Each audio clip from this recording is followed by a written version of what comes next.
Good afternoon again. Yeah, I realize you guys just ate lunch. I realize that this is the hardest speech I will give this week. Right after people eat lunch, they're like, oh, yeah.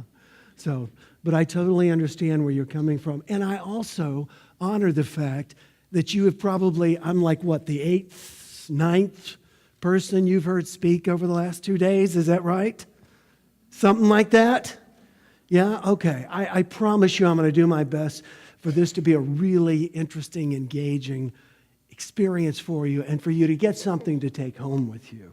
As you know, the purpose of what we're talking about is mindful, 7 keys to refueling your life for success. And many of you, or some of you who may know me, I'm the complaint-free guy, and I'll be delivering our closing keynote today about complaining. But what I've discovered is that we complain because we're not mindful of what's going on. We do it because it's a way of connecting with other people, as a way of not being present to where we are. The French poet Colette said it so beautifully. He said, "I had a wonderful life. If only I had realized it at the time." We always seem to have this idea that things are going to get better, and then ultimately we're going to be at peace and everything's going to be okay. And then life continues on in its ineffable way.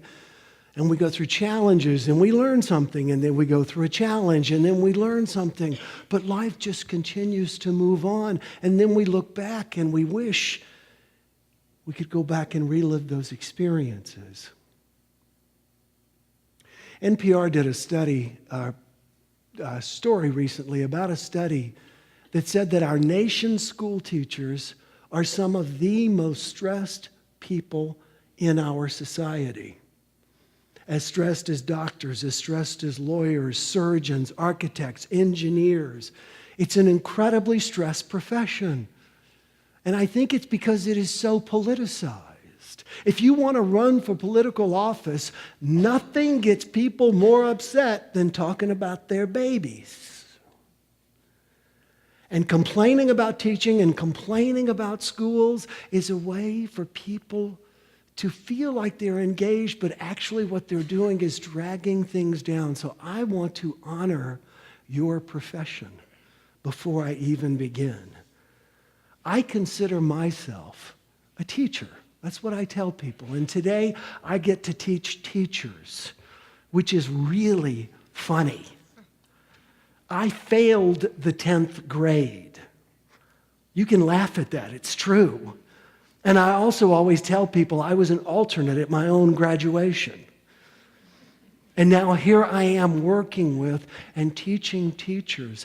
And in this study that was published, that NPR reported, it said that there was one cure that they had found for stress among teachers, and that is mindfulness. Because with so many kids and so many activities and so many things and so many commitments and so many different testing requirements, it's so easy to project into the future or feel bad about what you did in the past rather than being present, which is the only time you can be fully creative, fully connected to your students, and fully impactful. Now, we have 1 hour today. That's it. And I'm going to teach you 7 things, plus I'm going to throw in a bonus.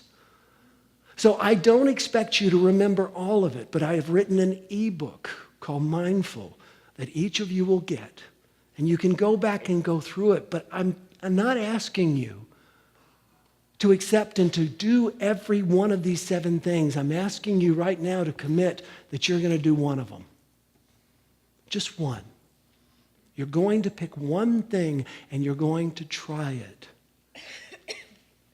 Because it's going to make you happier. It's going to make you more connected to your students and to your fellow staff members. So let's get started. Does this sound good? Raise your hand. Say yes? Yes. Love it. Awesome. Good. Let's get going. Here is my acronym. You will find out in my keynote that I love acronyms. Why does Will love acronyms? Because Will can't remember things. I'm terrible about remembering things, but boy, I can come up with an acronym in a heartbeat. So today we're going to talk about, appropriately enough, being mindful, M-I-N-D-F-U-L. And to help you remember what each of them stand for, I'm going to ask you, as I go through them, to read them aloud and help me to remember them. So the M in mindful stands for, let me hear you. Meditate. Meditate. You can meditate, or you can medicate. You can go within, or you can go without. It's totally up to you. A few years ago, I decided I wanted to do a little bit of research into all of the great spiritual teachers from every faith of all time. And do you know they only had one thing in common? Meditate. It said that Jesus went apart for a while in the desert. What was he doing? I don't think he was playing Pokemon Go. He was meditating. The Buddha sat under the tree and meditated. All great spiritual teachers have gone within to connect with the truth of who they are, because right now, more than ever, it is so hard to connect with who you are, and it is so hard to be mindful. I was reading a story in a business magazine the other day about Facebook. Facebook wants you never to leave their app for any reason whatsoever. And guess what? Google wants your eyeballs too. Everybody wants your eyeballs. And so they are coming up with ways to make apps even more addicting. We are so Pavlovian. I was getting ready to get on a plane to go to a speech recently, and somebody's phone went, and like 15 of us went, oh my gosh, I have to check immediately. Did I get another Bed Bath & Beyond coupon? This is so important. I have to know this.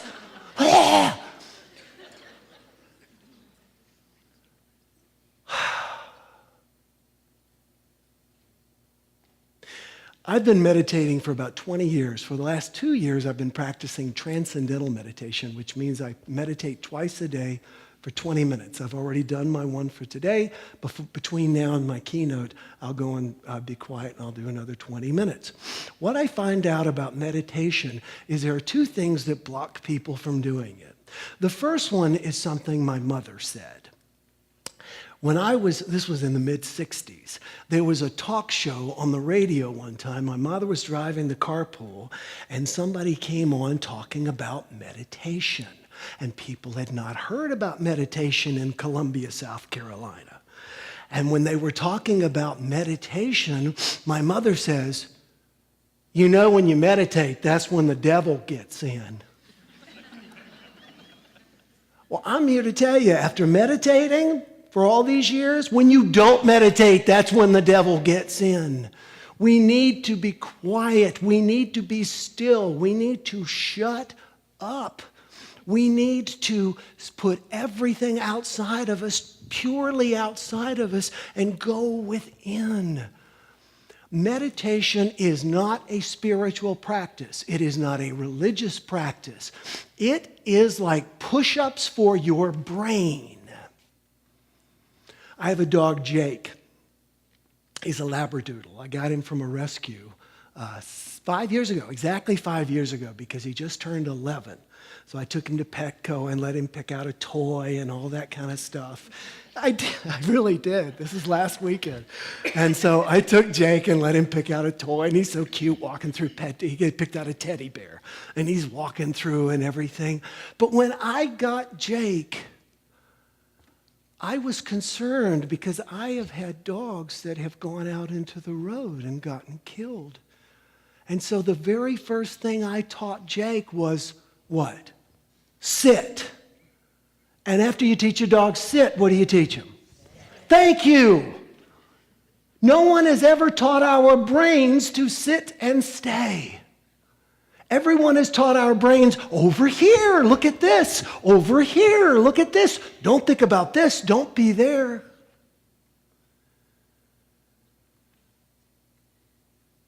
There is nothing religious about meditation. If you exercise your body, you exercise your mind.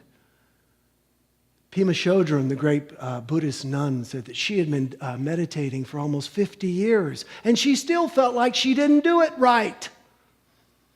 Because when we sit down to do it, and whatever, you can sit and look at a candle for 10 minutes and just focus on the candle. That's meditation. But our minds come in, our ego minds, which we'll talk about more in a moment, come in and they're like trying to get our attention. How do you think candles are made? I wonder how they get the wick in there. What happens when the one...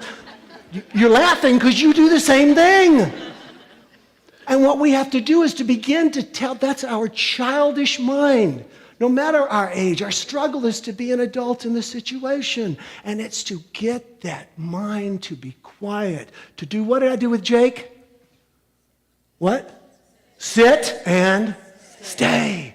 That's all meditation is. It's sit and stay. This is a wonderful movie. I invite you to look it up. It was on Netflix when I saw it. It's called The Dama Brothers. This is about the Birmingham, Alabama prison. If you don't know, Alabama has the highest incidence of violence in prison. Prisoners against prisoners and prisoners against guards. Incredibly violent. So they brought in a brand new prison psychiatrist who had never worked in a prison before. Do you know what this nut did? He Googled reducing prison violence. That's how he approached it. Do you know what he found? A psychiatrist who worked at a prison in India that also had had extreme prison violence. And so what they did was they meditated. They brought together, these are not your litter bugs. These are rapists. These are murderers. These are serial murderers. These are bad, bad people who are in there for the rest of their lives and who expect to just fight for the rest of their lives. They brought them together in the prison gymnasium, and they had them meditate for 7 days, 10 hours a day. What did that mean? It's Vipassana meditation that they practiced. They literally sat with their thoughts. That was it. Whatever came to your mind, you just thought it. You just thought it. Prison violence dropped to almost zero. You know why? Because these prisoners got out of this and started teaching the other prisoners to meditate.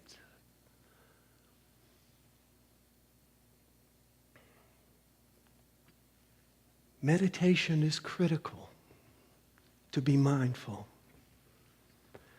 I was invited to speak to the school district in Fairfield, Iowa, a while back, and I was talking to the people who hired me to come up there, and I told them that I love to meditate, and they said, oh my gosh, you need to come to the Maharishi Mahesh Yogi School in Fairfield, Iowa. Does anybody know about this? Raise your hand. You do? I had never heard of this. So I show up at this school. It's a K through 12 school, and I met with the principal, Richard. He actually ended up teaching me TM. But I met the principal. He showed me around the school. Now, here's what I've noticed about schools. You don't have enough time. And you don't have enough money. You got to do too much, too fast, without enough money. Let me tell you about their school. When the students show up, they don't jump right into things. The students sit down and they meditate for 20 minutes. Even the kindergartners will repeat an affirmation in their head like, I am sweet and friendly, over and over for 20 minutes. Then they'll do 10 minutes of yoga stretching. Then they'll be invited to take a 15-minute nap before school if they'd like. And then school starts, and boy, does it start. You look up and see how the Maharishi School is doing academically against other schools 10 and 15 and 20 times its size. It's amazing. This is K through 12, and the teachers all join in. Meditation is not a scary ooga booga thing. It's a difficult thing, because we have this ego mind that the whole time we're doing it is trying to get us to stop doing it. Why? Because we're taking control away from the ego mind, which is what we want to do in the first place. So what does the M in mindful stand for? Tell me. Meditate. Thank you very much. The M stands for meditate. The I stands for Indians. Indians.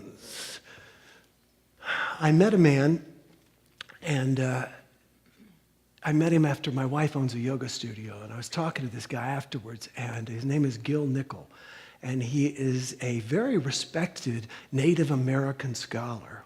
And we got to talking about Native American tribes, and he said, I'll tell you something you probably never knew about Native American tribes. He said, we all know that the tribe is led by chief. If they have spiritual or physical problems, they would call the, or go see the medicine man. See, we've all seen a lot of cowboy westerns, right? But what about the sacred clown? The sacred clown. These are actual sacred clowns. This was taken back in the late 1800s.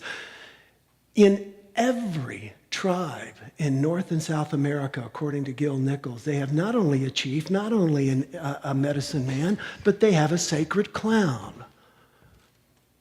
Crazy Horse was a sacred clown. In his particular tribe, the Lakota tribe, it's called Labaye. He was a thunder dreamer. He dreamed of thunder, and that meant he became a sacred clown. And what is a sacred clown's job? You've got a chief supposed to take care of the leadership. You've got somebody in charge of the spiritual and physical needs. What does a sacred clown do? Well, according to Gil Nickel, a sacred clown's job is to jack with people. Take that in for a second. Stop elbowing and pointing at each other. You know, I know exactly who we're talking about. Sacred clowns in Native American tribes are there to get up every morning and to mess with the individuals in the tribe over and over again. If you get up and you decide, I'm going to go catch fish and feed my family, you get up and you go catch the fish, and while you've gone to get the wood, he will take to make the fire, he'll feed the fish to the dogs. Then when you're wrestling the fish back from the dogs, he kicks your fire open. And this is his job. I know you're laughing because you want that job, right? This is literally their job. They are to get up and mess with people so they become unmesswithable. Take that in. Think of the harsh conditions under which most Native Americans live all over this continent and the continent south of us, and realize that not only have they got to be resourceful and thrifty and strong and all of this, you've got to be strong in here. This is not just an ancient practice. This is actually, here we go. This is a modern day sacred clown getting ready for a sun dance. Every August, most Plains Indians do a sun dance. Now, I have gotten to know a number of Lakota Indians on the Pine Ridge Indian Reservation. And what they do is they go and they get a tree. They cut down a tree, real tree, big tree. And then they cut the leaves off of it, but they leave the limbs on the tree. And then they carry it and very ceremoniously to the council, and they put it in a hole they've dug. They basically replant the tree. And then for 4 days, in the blistering South Dakota sun with no food, no water, they dance. They dance. It's a spiritual act for them. They dance. Not only do they do that, but most of the braves will take a knife and they'll do 4 incisions in their pectoral muscles. 2 here, 2 here. And then they pass elk horns through. And they lash themselves to the tree. And they dance. On day 3, after 2 days of doing this, the sacred clowns show up.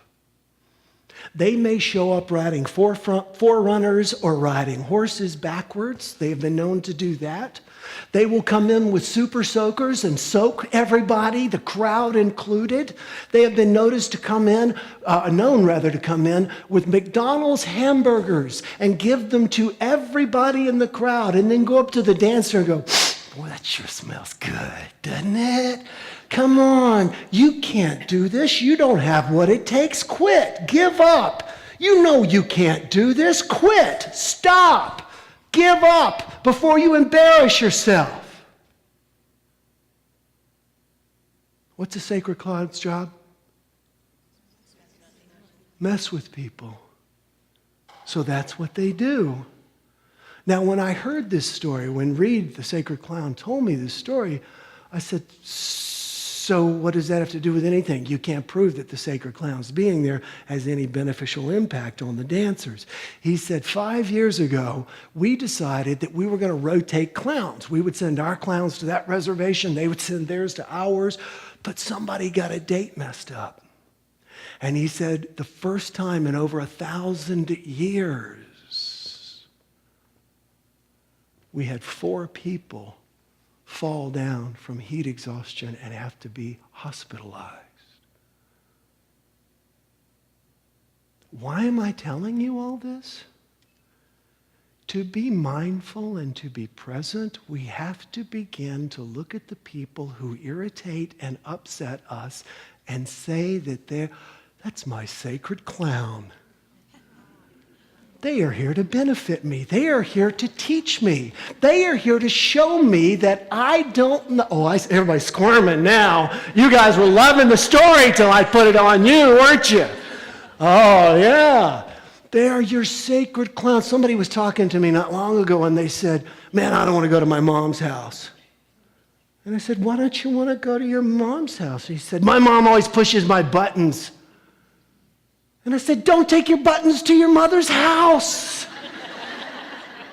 That's what sacred clowns are for. That's what they're there for. How many of you here today are teachers? Raise your hand. I've got some awesome news for you.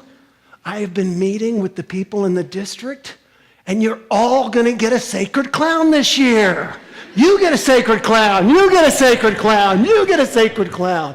You are going to get a kid that is going to get on your last nerve until you add some more nerves. And that's what it's about. And let me explain something to you. If you don't handle this sacred clown this year, they're going to send you another one just like it in a different body next year. How many of you have experienced something like that? Raise your hand. Look around the room. So tell me, the M in mindful stands for what? Meditation. The I stands for? Good. And the N stands for, whoops, there we go. You saw it. Read it out loud. Do you know what it was? Now.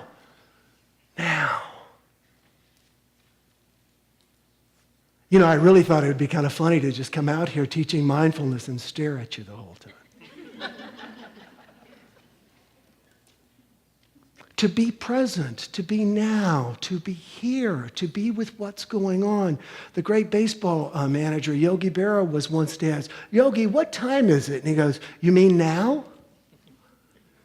And that was so profound because most people are living somewhere else other than now. I want to tell you a few techniques that you can do that will help you live in the now. The first one is called Zazen. This means seated meditation. I have never found a way in front of a large audience to demonstrate this because people feel uncomfortable and they giggle. But let me explain to you how it works. It's very simple. When you're sitting somewhere at home, good idea is looking out a window, staring at a candle, looking at a fire, something like that. Just be present to what is in front of you. I'm looking at the candle. Is that a soy candle? Are soy candles better than regular candles? I wonder what fragrance that candle is. I wonder where my wife bought that. Do you see what I mean? We don't want to do that. We simply want to be with the candle and silence all that stuff. Tell the mind there's time for it, but you only want to be present to what is present. This is something we as human beings are not taught, but this is where all creativity and all power lies, because we've got to be present to what is going on. Zazen is seated meditation. You don't have to repeat anything. You don't have to think anything. The key is, if it's not in front of you, it doesn't exist. It does not exist. So that's Zazen. The other one is mindfulness walking meditation. Mindfulness walking meditation is Zazen. But you're walking. There's no difference. One of the things I like to do is I like to walk Jake in the mornings about 10 o'clock because everybody's already done walking their dogs for the day, usually for the morning. And so I like to take him for a walk. And there's a line, there's a crack in the road. And I say, from that point until I finish this walk, I am present to only what is in front of me. I'm not thinking of what I did 10 minutes before. I'm not thinking of what I'm going to do 10 minutes after this. I'm not analyzing, I'm present. Now, the funny thing is, I did a day-long presentation on mindfulness for a bunch of school principals, 650 school principals, and it was in the Arizona desert. And so I actually got to take them on a mindfulness walk. I explained to them, just what's in front of you, just notice it. So we all went out and we walked around a little bit, and then we came back and we talked about what we noticed, and we did about 20 more minutes, and I said, okay, after we do the 20 minutes, we'll be done, and so you can go have your lunch. And so I looked, and it was so funny because when all these principals started, here's how they were doing it.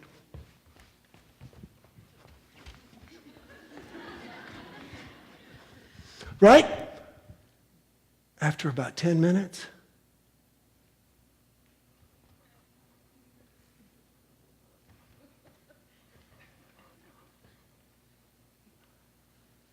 but that's not the cool part of the story. They all went to lunch for an hour. What do you think they did when they came back? They walked very mindfully into the room. Everything I'm suggesting, or most of the things I'm suggesting to you, should not take any extra time out of your life. I always encourage people, make your mindful walk, your walk from your classroom to your car. That's it. You're not going to think about what you didn't finish, what you almost got done, the problems that you had. You're going to be aware of the dandelions or the crack in the sidewalk or what the sky looks like. And you're going to do it only for about 30 seconds. But what you'll find is that an hour later, you'll be more mindful. You'll be more present. Does that make sense? Raise your hand. Cool. What does the M in mindful stand for? Good. What does the I stand for? Indians. What does the N stand for? Now. And the D stands for dual. I talked about this a little bit earlier.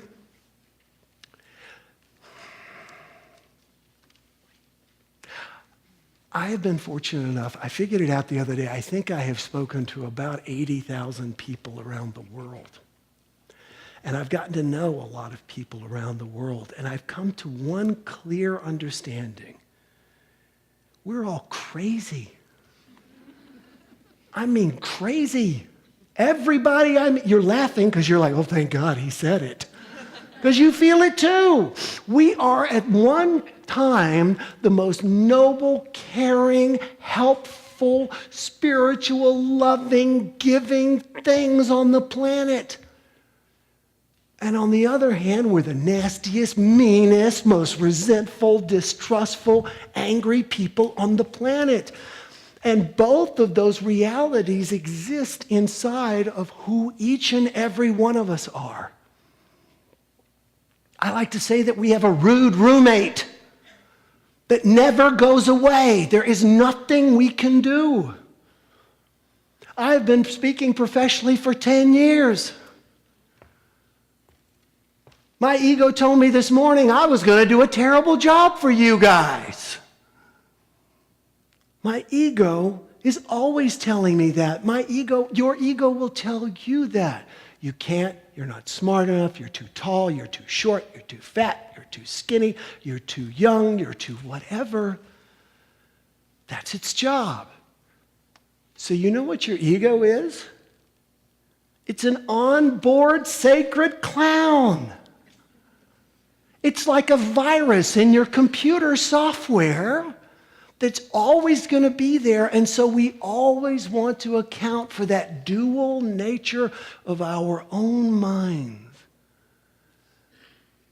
After all these years of thinking about this and the ego and studying this, I've realized that our ego minds, our dark side, always approaches life from these three questions. The questions are, number one, read it out loud. What's going wrong? What's going wrong? You ever had your ego get into a room before you do? What can I be upset before I even get in the room about? What's going wrong? What's number two? Who can I blame? Who's at fault? It's certainly not me. Who can I blame? And number three? What can I get? Now, your higher side, your noble side, your spiritual side, what some would call your godlike side, your divine side. These are the questions it's always asking. Please read these out loud. Number one. What's going right? What's going right? Number two. Who can I thank? Who can I thank? And number three. What can I give? What can I give? If you let these three run through your mind, you will annihilate the power of the ego. You won't give the ego a chance to gain a foothold. What's going right? Who can I thank? What's going right? What's going right? What's going right? What am I grateful for? Etc. Okay? Does that make sense? Raise your hand. Good. Thank you. The M stands for meditate. Come on, let's get it one more time. M stands for? Meditate. Thank you. I stands for? N stands for? Now. And the D stands for? Dual. And the, here we go, the F stands for? Forgive. Forgive. Whew. You can't be fully mindful until you forgive yourself and others for what has happened in the past. And you've done some dumb things in the past, and so have I. And my parents did some dumb things in the past, which affected me and shaped who I was. My daughter's here with me today. She's the vice president of my company. You'll get to meet her. I did some dumb things as her dad. We all do. And when we begin to look at things as dumb things and just go, I did some dumb things, instead of, oh, this is terrible. I should be perfect, don't you know? There's nobody alive who's perfect. So we need to begin to get rid of this mental baggage. We can't be present when we're sitting around thinking about the things that happened to us in the past. Now, the word forgive does not mean I let you off the hook. Come on, let's go have lunch. It doesn't mean that at all. The word forgive means to release your resentment. You never need to tell somebody, I forgive you. You need to forgive in your own mind. You need to get to the point where that person, when you think of them, you have a neutral or positive feeling about them. And yes, you can do it. Here's something that I like to do at night when I lie in bed. Is to say the person's name and say, I fully release my resentment towards you. I give thanks for you just as you are, and I celebrate all that you've taught me. I mean, really, if we're being honest with ourselves, the people who've hurt us in the past ultimately were sacred clowns. Ideally, they're things we can learn from, grow from, and more importantly, share with others to help them as well. To forgive. By the way, just in case you haven't figured it out yet, forgiveness is not a vaccination. It's a vitamin. A vaccination, you do what? You take it once. You may have to get a booster, but you take it once. What's the difference with a vitamin? Every single day. every day. And who should you forgive most? Isn't this wonderful? You all know the answers. Yourself. Everyone around me is saying yourself. We know ourselves the best, and so we tend to hold ourselves the most to the highest standard. And instead, what we need to do is to forgive ourselves, which rolls us right in perfectly into the U in mindful, which stands for what? Understand.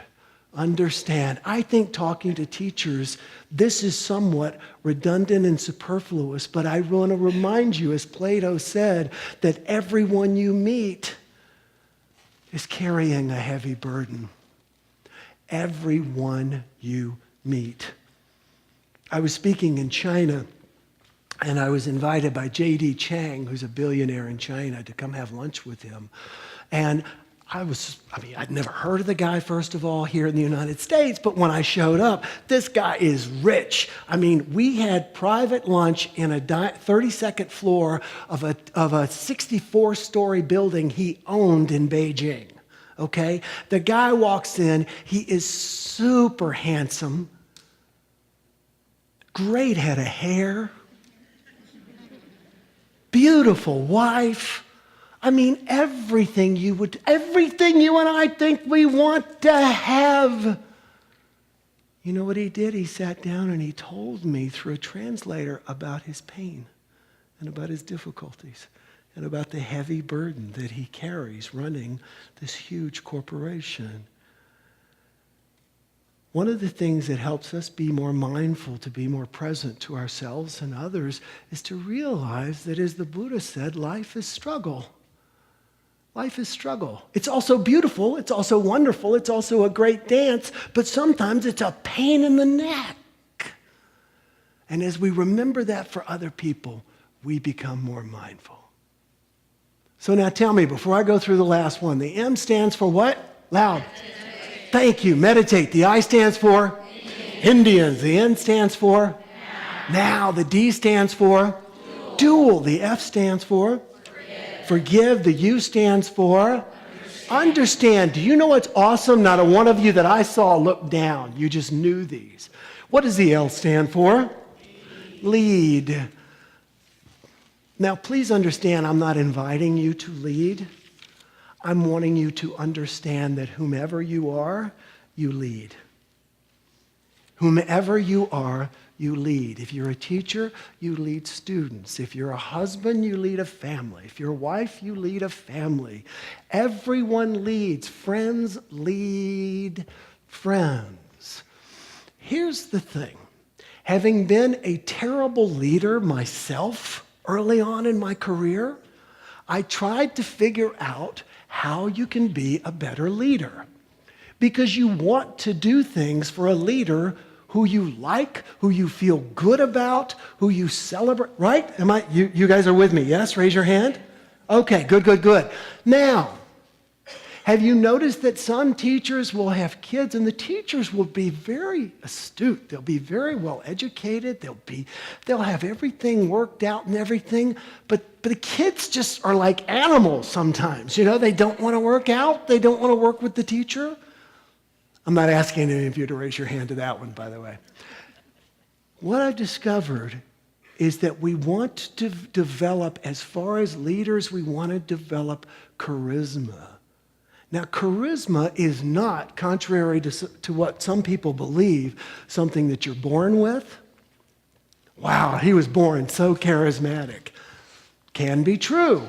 More than likely what this person did was they acted in a charismatic way. They benefited from how they acted, and as a result, they made it part of their personality. But what I want you to understand is that you can become a more charismatic leader. You can become a more charismatic teacher. You can get more done with less effort by developing charisma, and charisma is a teachable skill. It's made up of 3 components. By the way, remember I said I can't remember things? Yes? You've already forgotten that. Now, remember I said I can't remember things? Here's my acronym, PAW, P-A-W, for charisma. PAW, P-A-W.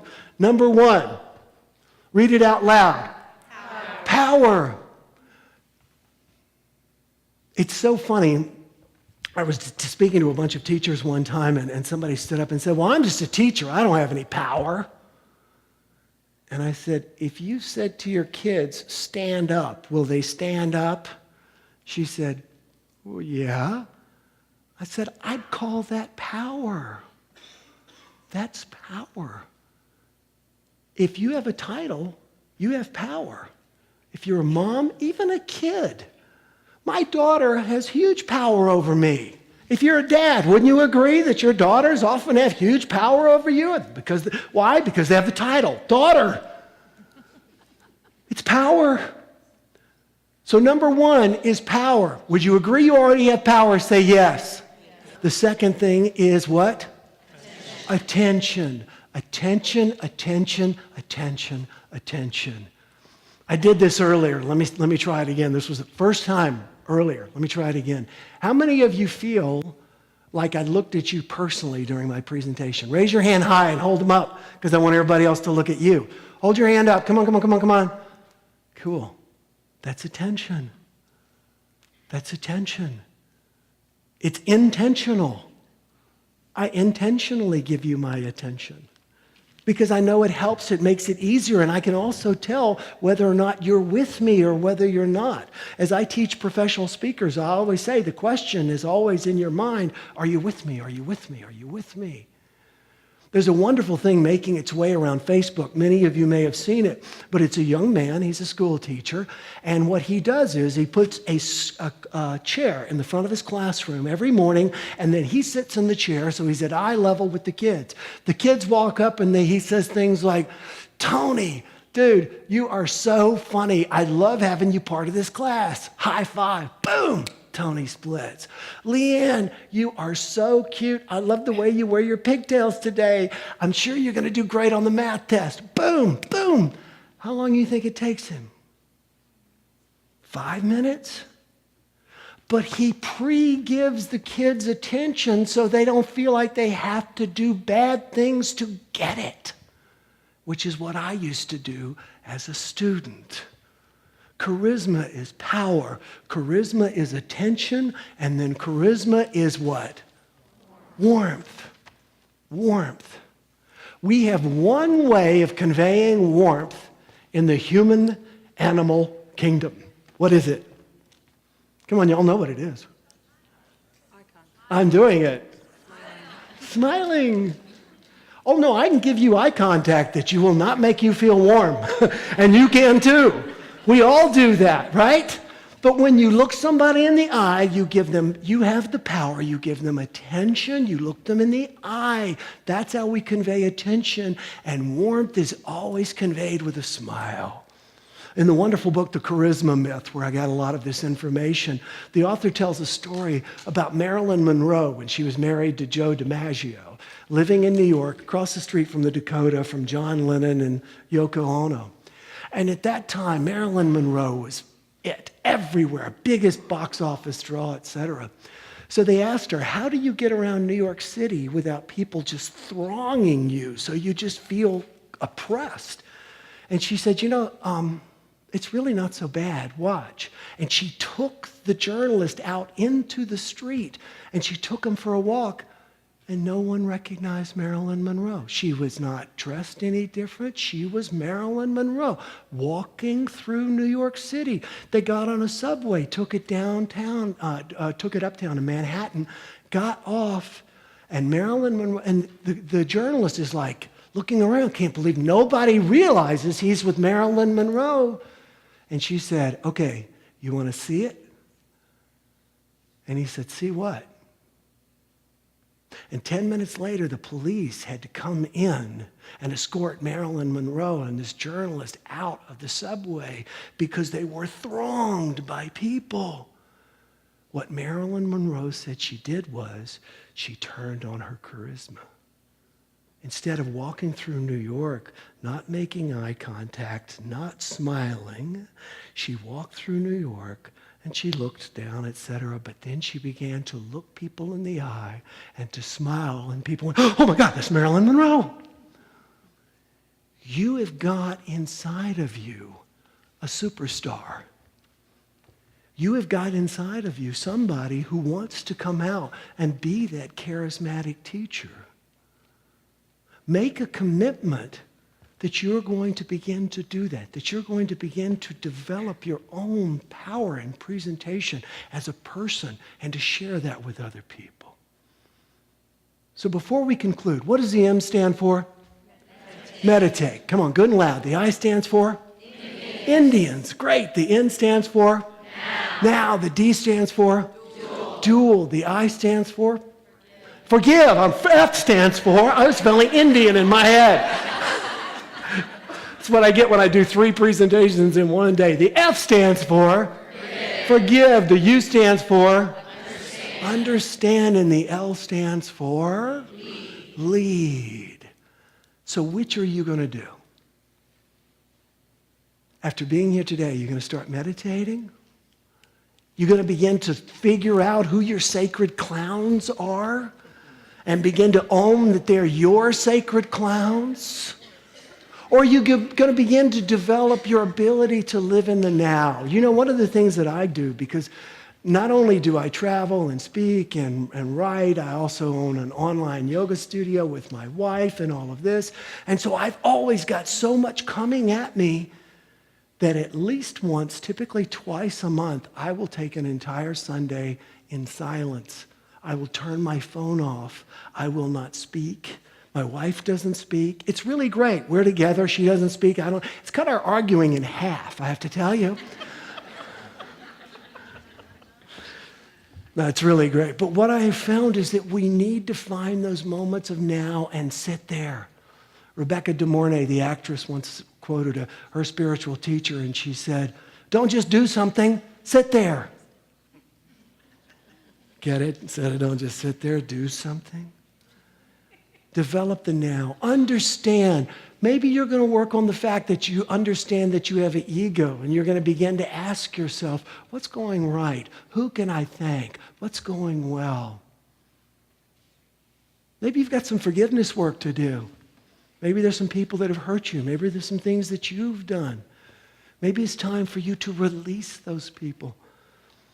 And as the Buddha said, stop holding on to a hot coal and wishing it would burn someone else. And to understand that everyone is going through a hard time. Everyone, the people you look up to are going through a hard time. And finally, that we are all here to lead. We are all here to lead. In my book, Happy This Year, I talk about the fact that if you look at flocks of birds, and I'm sure you've noticed this, especially in the fall here in the Midwest, you're going to start seeing it now. You're going to see the birds coming out, and they come out in these massive, almost like swarms, you know what I mean? And all of a sudden they'll go up, and then they'll turn, and then they'll come back, and they'll go to the ground, and they'll be on the ground for a while. And then all of a sudden they'll take off. And scientists have tried to figure out how the birds know to do this. Who's the lead bird? You know what they found out? There is no lead bird. The actions of every individual bird literally impacts the movement of the entire flock and dictates how the flock will be. So how do you want your school to be? How do you want your community to be? How do you want your family to be? And commit to being that bird who is going to be mindful, who is going to be peaceful, who is going to be present to other people and contribute. I know you can do it. Thank you so much for your honor of your time this afternoon. Thank you very much.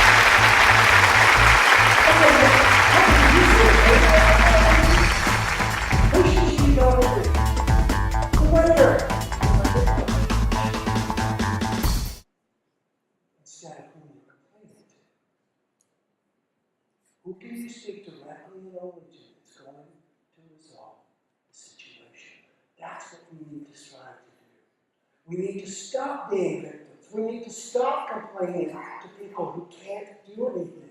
We need to learn to have those difficult conversations, to ask for what we want, to give feedback. That is not Complaining. So, what's wrong with complaining? This is one of the questions people have asked me over the years because, well, that's not how they ask it. They usually ask it this way. What's wrong with complaining because I like doing it? Number one, complaining is a competitive sport.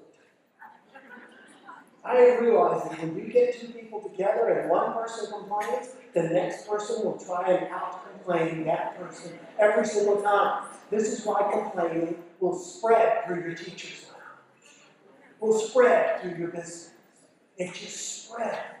If you've got somebody who comes in and they're walking, a little, just got a little bit of a limp, and so you say, what's the matter? Oh gosh, honestly, I got up in the middle of the night to go to the restroom and I stubbed my toe. I think it's broken, the nails turned black. Now, when you say that, somebody else is going to go, I got up to go to the restroom in the middle of the night a while back, and I hit my toe and ended up spraining my ankle. I was on crutches for 6 weeks. Somebody hears that and says, yeah, I have an uncle.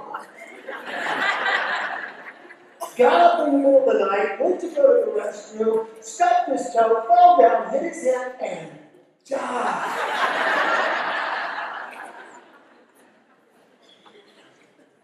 What does everybody do? You win. You win. Complaining always goes in higher degrees of severity. If somebody comes out and says, my uncle stubbed his toe and fell down and died, and then you said, well, I stubbed my toe and I think the nail's going to fall off. People will look at you like,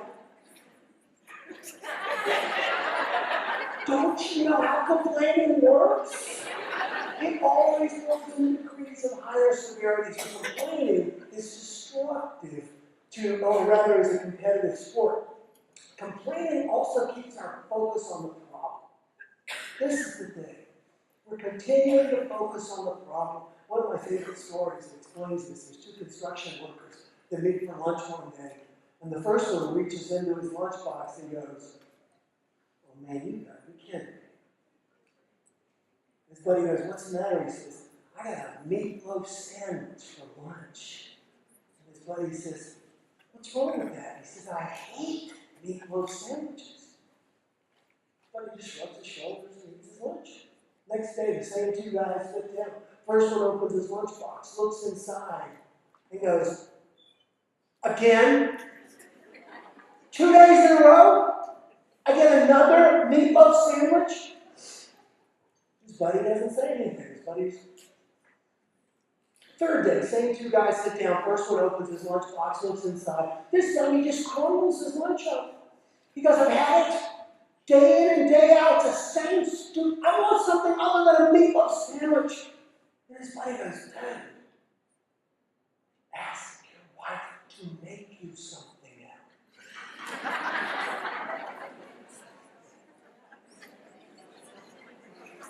And the first guy goes, I make my own lunch.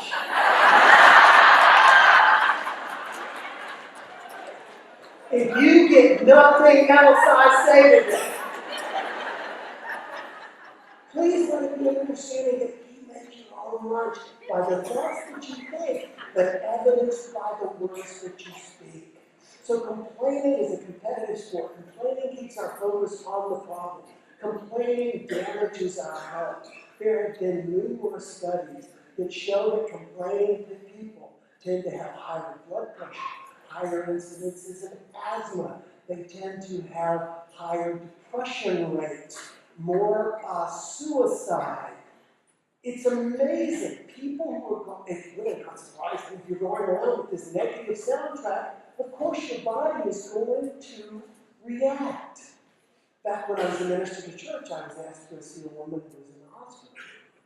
And the woman she was in her 80s, but she was really robust. I mean, she's one of these people, you look at, she's gone, just amazing.